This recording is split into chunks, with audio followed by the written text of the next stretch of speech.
મારો જેઠ 45 વર્ષનો થઈ ગયો હતો, પણ હજી કુંવારો હતો.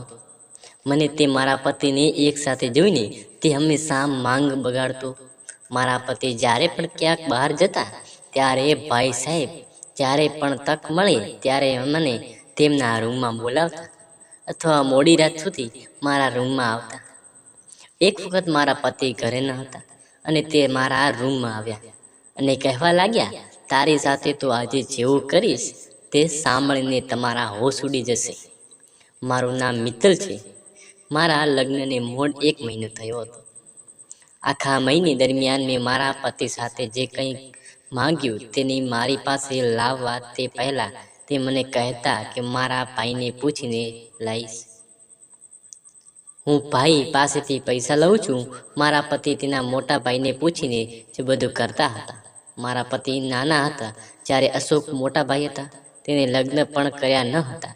તે મારા પતિથી વિજયને ઘણી વખત તેના ભાઈના લગ્ન ન કરવાનું કારણ પૂછ્યું, પણ તે કહ્યું, મને આજ સુધી તેને આનું કારણ જણાવ્યું નથી. ભાઈ લગ્ન કરવા માંગતા ન હતા, તેથી જ માતાએ મારા લગ્ન કરાવ્યા. જેઠ હવે 45 વર્ષના હતા.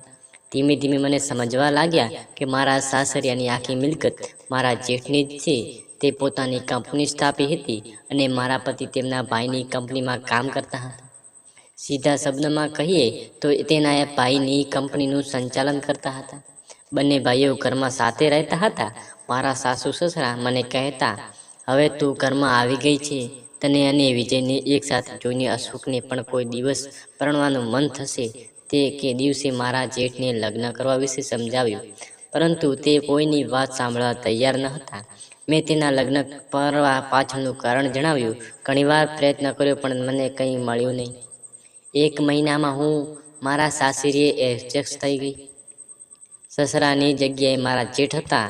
તેને મને ક્યારેય કોઈ વાત માટે રોકી ન હતી. એકવાર જેઠજીએ થોડા તાવ આવ્યો. ત્યારબાદ 4-5 દિવસ ઘરે સારવાર લઈને તે ઓફિસ જતા હતા. થોડા સમયમાં સામાન્ય તાવ મેલેરિયો ફેલાઈ ગયો. પછી તરત જ ભાઈને હોસ્પિટલમાં દાખલ કરવા પડ્યા. 10 દિવસ પછી ભાઈએ હોસ્પિટલમાં માંગથી રજા આપવામાં આવી અને ઘર અને હોસ્પિટલના કારણે હું ખૂબ જ થાકી ગઈ હતી. ઘરમાં કામ કરવા માટે એક નોકરાણી હતી, પરંતુ પરિવારના સભ્યોમાં મારા દ્વારા બનાવેલ ભોજન વધુ પસંદ હતું. નોકરાણીએ બનાવેલ ચા પણ કોઈ પીતું નથી. સાસુએ મને એક રોટલી પણ ન બનાવી દીધી હતી. તે દિવસે મેં મારી સાસુએ કહ્યું, વિજય માટે બીજું જમવાનું બનાવ્યું. હવે ભાઈ માટે બીજું ભોજન તૈયાર કરવું પડશે.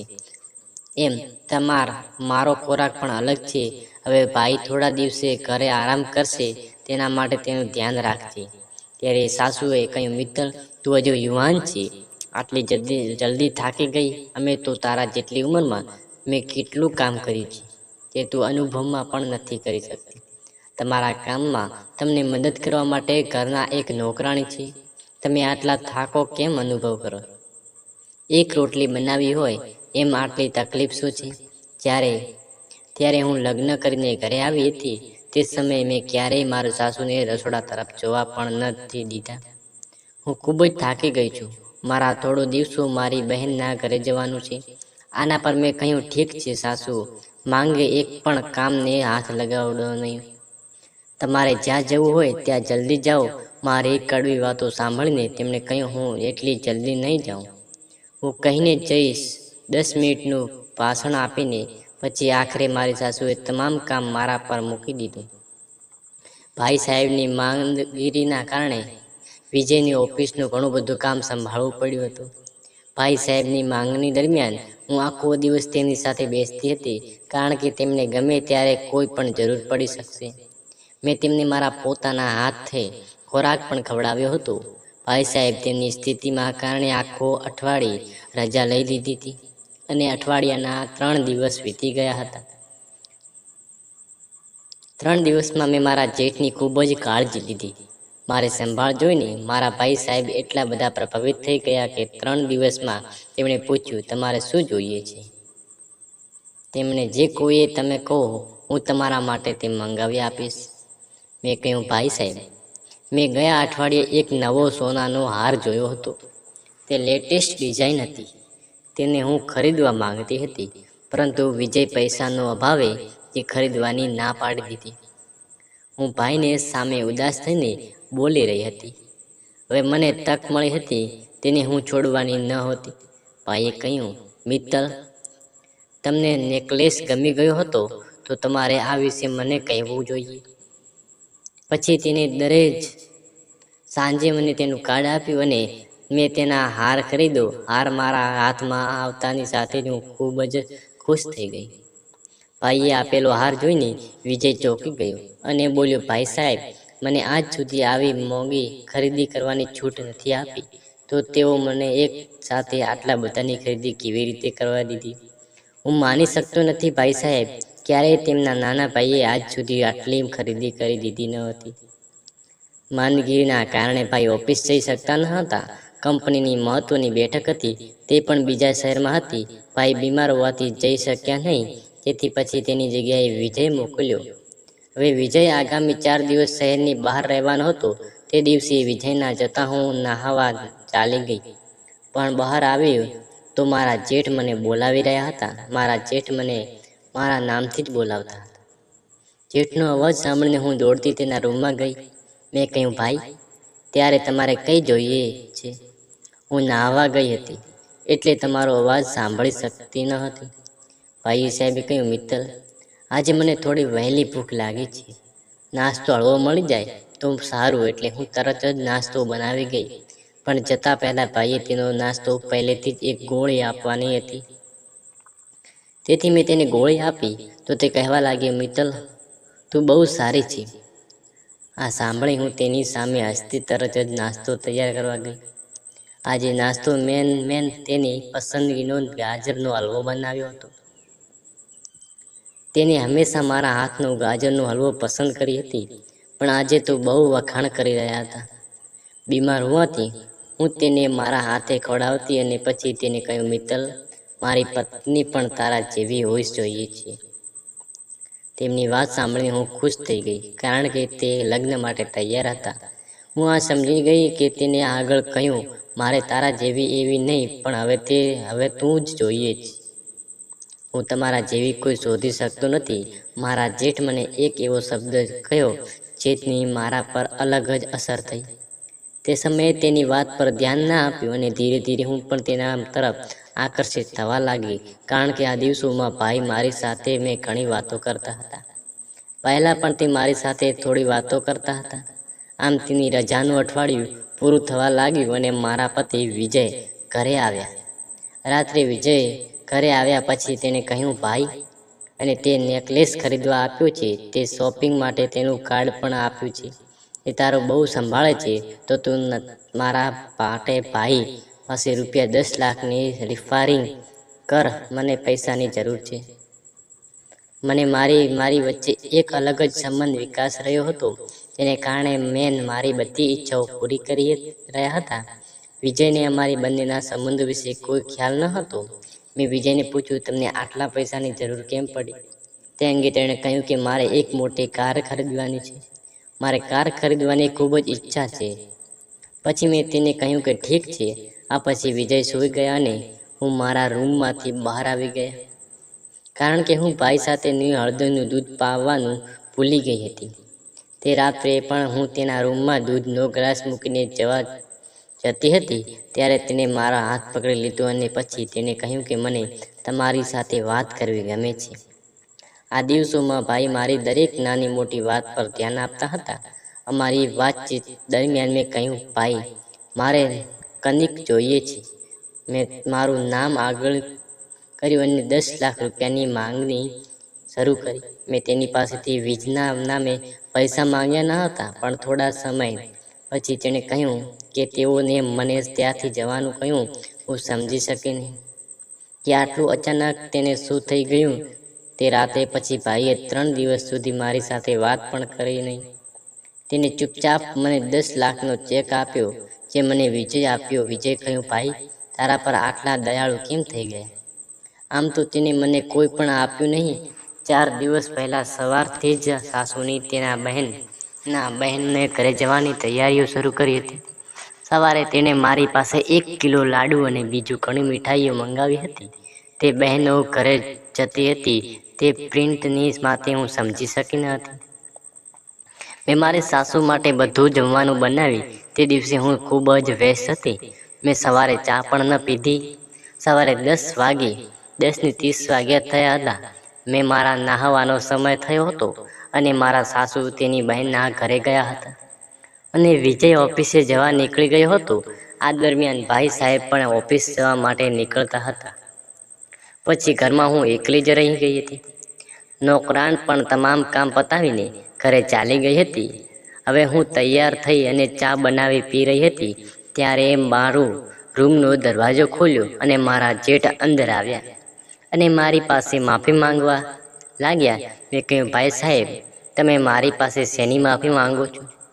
તો તેને કહ્યું કે રાત્રે તમે હળદરવાળું દૂધ આપતા આવ્યા હતા ત્યારે મેં તમારી સાથે ખૂબ જ ખરાબ વર્તન કર્યું હતું અને તમને રૂમમાંથી બહાર નીકળવા કહ્યું હતું. તે દિવસે મેં તમારી સાથે જે કર્યું તે મને યોગ્ય ન લાગ્યું. તેથી જ હું તમારી પાસે માફી માંગવા આવ્યો છું. મેં કહ્યું, કની વાંધો નહીં ભાઈ સાહેબ, તમે તમારા વર્તનનું જરાય ખરાબ નથી લાગતું. પણ તે ઓફિસ ચાલ્યા ગયા. સાસુમાં હવે ઘરે ન હતી. રાત્રે વિજય થોડી જ વારમાં માટે ગાઢ વિરોધમાં જતા હતા ત્યારે મને ખબર પડી કે વિજય ગાઢ નિરાંતમાં નિંદ્રમાં છે. ત્યારે હું તેની પાસેથી ઊભી થઈને ભાઈના રૂમમાં ગઈ. ભાઈ સાહેબ પણ સૂતા હતા. હું ત્યાં ગઈને તે અચાનક રૂમની લાઇટ ઓન થઈ. મેં પાછળ ફરીને જોયું તો વિજય મારી સામે હતા. વિજય કહ્યું, મિત્ર, તું મારા ભાઈ સાથે શું કરી રહી છે? આ કોણ છે જે મારા ભાઈને ઇન્જેક્શન લગાવે છે? ત્યારે વિજય મારી બાજુમાં ઊભેલા ડૉક્ટરનો કોલર પકડી લીધો અને હું ડૉક્ટર મારી સાથે લઈ આવી હતી. મારે કહેવા પર ડૉક્ટર ભાઈએ ઇન્જેક્શન આપ્યો હતો. તમારા અવાજથી ભાઈ પણ ઊંઘમાંથી જાગી ગયા અને તેઓ સમજી શક્યા નહીં કે ત્યાં શું થઈ રહ્યું છે. વિજય કહ્યું, ભાઈ, જરાય ચિંતા ન કરો, હું તમને કની થવા નહીં દઉં. મારી પત્ની તમારી સાથે આવું કની કરશે ડોર મેં ક્યારેય આવી કલ્પના પણ ન કરી હતી. પણ ભાઈ સાહેબે વિજયને શાંત પાડ્યું. પછી તેને કહ્યું, હજુ પણ મને વિશ્વાસ નથી થયો કે મિત્તલ કંઈ ખોટું કરી શકે છે. પછી મારા ભાઈ સાહેબ મને પ્રશ્ન પૂછ્યો, મિત્તલ, તમે મારી સાથે શું કરવા માંગતા હતા? સાચું કહો. મેં બોલાવવાનું શરૂ કર્યું. ભાઈ સાહેબે હું મારી સાથે ડૉક્ટર લાવી હતી કારણ કે મેં તમને શંખ હતી કે તમારી સાથે કંઈક ખોટું જ છે. કારણ કે તમે 45 વર્ષના છો અને તમારી પાસે આટલી સંપત્તિ છે. તેમ છતાં તમે લગ્ન કેમ ન કર્યા? વિજય, મેં તેમને આ વિશે ઘણીવાર પૂછ્યું પણ તમે મને કીધું નહીં. માટે તપાસ કરવાની હતી એટલે આજે હું ડૉક્ટર લઈને આવી છું. ડૉક્ટરે તેને બોયસનું ઇન્જેક્શન આપતા હતા જેથી તે યોગ્ય રીતે તપાસ કરી શકે અને ભાઈને તેની જાણ ન થાય. મારા મુદ્દા સાંભળીને ભાઈએ સાહેબે કહ્યું, મિત્તલ, તમને કોણે કહ્યું કે મને કોઈ બીમારી છે? તમે એને કહ્યું, ભાઈ સાહેબ, મારું તમામ પણ સંપૂર્ણ ધ્યાન હતું. તેથી જ હું તમારી પાસે આવતી રહી. મારે સત્ય જાણવું હતું કે તમને કોઈ બીમારી છે કે લગ્ન ન થવા પાછળ બીજું કોઈ કારણ છે. તેથી જ હું તમારા સાથે વાતો કરતી હતી. હવે મને સાચું કહો, શું તમને કોઈ બીમારી છે જેના કારણે તમે લગ્ન કરવાની ના પાડી રહ્યા છો? ત્યારે ભાઈ બોલ્યા, મારું લગ્ન કરવાનું માત્ર એક જ કારણ છે અને તે છે મારા સાચો પ્રેમ. હું 25 વર્ષનો હતો ત્યારથી હું મારી બાળપણની મિત્ર સોનલ સાથે લગ્ન કરવા માંગતો હતો. હું સોનલને ખૂબ જ પ્રેમ કરતો હતો. તેના પરિવારમાં અમારા લગ્ન માટે પરવાનગી આપી હતી. હું પણ અમારા લગ્ન માટે માતાની પરવાનગી લેવા જતો રહ્યો. પરંતુ થોડા દિવસો જ ખબર પડી કે સોનલને બોયફ્રેન્ડ જેનો તેના માતા પિતાને તેની સારવાર શરૂ કરી હતી. પરંતુ સારવાર દરમિયાન તેમની પાસે પૈસા ન હોવાથી સોનલ જીવ ગુમાવી દીધો. તે સમયે મારી પાસે મારા પ્રેમનો બચાવવા પાસે પૈસા ન હતા. એક દિવસથી મેં મારા મનમાંથી લગ્ન વિચાર કાઢી નાખ્યો અને પૈસા કમાવાનું શરૂ કર્યું. માંગ મને લગ્નનું કહેતી પણ સોનલ વિના હું બીજા કોઈ સાથે લગ્ન કરી શકતો ન હતો કારણ કે મારા દિલમાં તે એક જ પણ ક્યારેય તને અને વિજયની સાથે જોયા પછી લગ્ન કરવાની ઈચ્છા થતી હતી. પણ હું જ્યારે પણ તારી સાથે વાત કરતો ત્યારે મને સોનલ યાદ આવતી. આખરે મેં મારા મનને મનાવી લીધું કે હું ગમે તેટલી કોશિશ કરું તો પણ સોનલને સિવાય બીજો કોઈ સાથે લગ્ન નહીં કરી શકું. વાત કરતી વખતે ભાઈ સાહેબની આંખમાં આંસુ હતા. પણ વિજયે તમને સંભાળ લીધી અને પછી મને કહ્યું, ભાઈ, મને તમારી ચિંતા બહુ છે. તમે દિલથી પણ સારા છો. તમે આટલા પૈસા કમાવો છો. તમે તમારા નાના ભાઈને પણ સાચો રસ્તો બતાવો છો. તો કાલે અમારા બાળકો તેમને મોટા પાપા કહે છે. આ પપ્પા નહીં કહે. તમારું બાળક અને અમારું બાળક ભલે ગમે એટલું સાથે હોય પણ ક્યારેય થોડું તફાવત છે.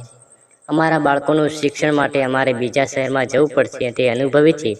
સાચું શું માંગની કની કામ ન હતું છે વટે તે કેટલા વર્ષો અમારી સાથે રહેશે તે કહી શક્યા નહીં. હજુ અમારા લગ્ન સમય નથી થયો. તમે દિલથી થોડીવાર માટે એક છોકરીને જુઓ. નિષ્ઠાપણે તમને તમારી સોનમ તેમાં જોવા મળશે. બાળકને જોઈને માતાએ પણ સંતોષ થાય છે. ભાઈ, પ્લીઝ હવે લગ્ન વિશે વિચારો. તમારા લગ્નનો સમય હજુ પૂરો થઈ નથી. તમે લગ્ન કરો તેથી જ હું આ પ્રયાસ કરી રહી હતી. મારી વાત પૂરી થતાં વિજય મારી પાસે એક ભાઈની પાસે માફી માંગવા લાગ્યા. તેણે કહ્યું કે મને માફ કરો, હું તમને ખોટા સમજતો હતો. મારો મોટો ભાઈ છે. મારી પાસેથી પૈસાનો હિસાબ લે છે. એક શબ્દ પર તમને બધું કેવી રીતે આપે છે. હું આ સમજી શક્યો નહોતો. ભાઈએ તમને 10 લાખનો ચેક પણ આપ્યો હતો. મને કોઈ કાર નથી લેવી. હું તમારી પરીક્ષા કરતો હતો કે ભાઈ તમે આટલી મોટી રકમ આપે છે કે નહીં. જ્યારે તે 10 લાખનો ચેક મારા હાથમાં મૂક્યો, હું સમજી ગયો કે તમારા ભાઈ અને મારા ભાઈ વચ્ચે ચોક્કસ પણ કોઈ ખોટો સંબંધ છે. તમને શંકા કરવા બદલ મને માફ કરજો. અમને તેને માફી કરી દીધું. બીજા દિવસે હું ભાઈના લગ્ન માટે એક નહીં પણ 10 પ્રતાસત લાવીશ. તેમાંથી એક છોકરીને ભાઈએ પસંદ કરી હતી, પરંતુ તેને એક શરત મૂકી હતી કે છોકરી 1 મહિના સુધી જાણવા માંગશે કે પછી લગ્નનો નિર્ણય કરશે અને 1 મહિના પછી તેને લગ્ન માટે મંજૂરી આપી. તેનું વસેલું ઘર જોઈએ. મારા સાસુ સૌથી વધુ ખુશ થયા અને આખરે લાખ પ્રયત્ન પછી હું સફળ થઈ અને મેં તેના હાથમાં તેના ઘડપણનો સહારો રાખી દીધો. તો મિત્રો, દરેક પરિવાર માંગતી મિત્તલ જેવી વહુ હોય તો દરેક ઘર હંમેશા હસતું રમતું અને ખુશ રહે. તો મિત્રો, આજની વાર્તા વિશે તમારો શું અભિમન છે? અમને આ વાત પરથી કોમેન્ટ કરી જણાવજો. વિડીયો ગમે તો લાઈક કરજો, શેર કરજો અને ચેનલને સબસ્ક્રાઈબ કરવાનું ભૂલશો નહીં. ધન્યવાદ.